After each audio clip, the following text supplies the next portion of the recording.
আসসালামু আলাইকুম। আজকে আপনাদেরকে দেখাবো তন্দুর ছাড়াই সাধারণ তাওয়াতে চিকেন তান্দুরি তৈরি করার রেসিপি।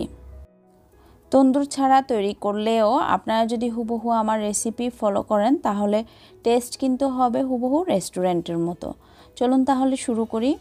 প্রথমে আমি নিয়েছি হাফ কাপ পরিমাণ টক দই, তারপর দিয়ে দিয়েছি স্বাদ অনুযায়ী শুকনো মরিচের গুঁড়া, খুব সামান্য পরিমাণ দিয়েছি হলুদের গুঁড়া,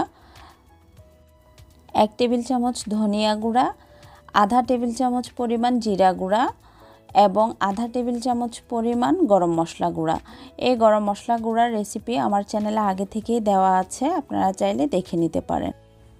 এরপর দিয়েছি আধা টেবিল চামচ পরিমাণ রসুন বাটা, 1 টেবিল চামচ পরিমাণ আদা বাটা এবং 1 চা চামচ পরিমাণ গোলমরিচের গুঁড়া, 1.5 চা চামচ পরিমাণ লবণও দিয়েছি। এরপর সবগুলো মশলা একটু মিশিয়ে নিব। মিশিয়ে নেওয়ার পর দিয়ে দিচ্ছি 1/3 কাপ পরিমাণ সরিষার তেল।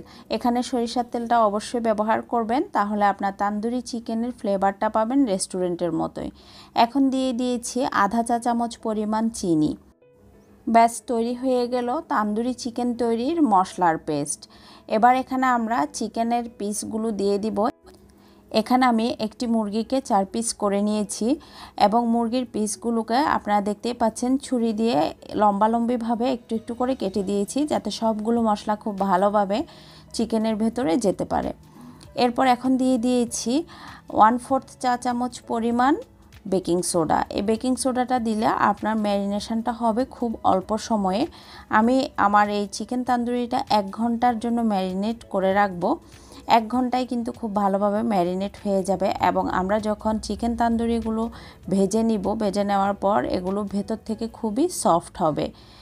বেকিং সোডাটা অবশ্যই দেওয়ার চেষ্টা করবেন। আর সব শেষে 1 ঘন্টা পর আমি যখন ভেজে নিব, ভেজে নেওয়ার আগে আমি দিয়ে দিয়েছি খুব সামান্য পরিমাণ জর্দার রং। জর্দার রংটা আগে থেকে দিলে কিন্তু মাংসের ভেতরে পর্যন্ত কালারটা চলে আসবে, সেজন্য জর্দার রংটা ম্যারিনেশনের পরে এবং ভাজার আগের সময়ে দিতে হবে।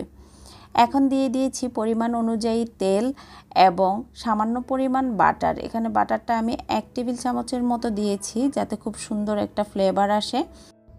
তবে আপনার বাসায় যদি বাটার অ্যাভেলেবেল না থাকে তাহলে না দিলেও চলবে। এখন চিকেনগুলোকে হাই হিটে আমি 10 মিনিটের জন্য রান্না করব। আর এই 10 মিনিটের মাঝে প্রথমে চিকেনগুলো দিয়ে কিছুক্ষণ আমরা অপেক্ষা করব। একটা সাইড যখন মোটামুটি হয়ে আসবে তখন আমরা আবারও অন্য এক সাইডটা উল্টে দিব। যখন দেখব 2 সাইড মোটামুটি আউটসাইডের মাংসগুলো সেদ্ধ হয়ে এসেছে, তখন আমরা চুলার আঁচ মিডিয়াম লো করে দিয়ে, অর্থাৎ লোয়ের চেয়ে সামান্য একটু বেশি থাকবে, ওইভাবে ঢাকনা দিয়ে আমরা আরও 15 থেকে 20 মিনিটের জন্য রান্না করব। একেবারে লো আঁচে রান্না করার চেষ্টা করবেন। আর কিছুক্ষণ পর পর ঢাকনা খুলে সাইড থেকে তেল মশলাগুলো চিকেনের উপর দিয়ে দিবেন, এতে করে চিকেন ড্রাই হয়ে যাবে না।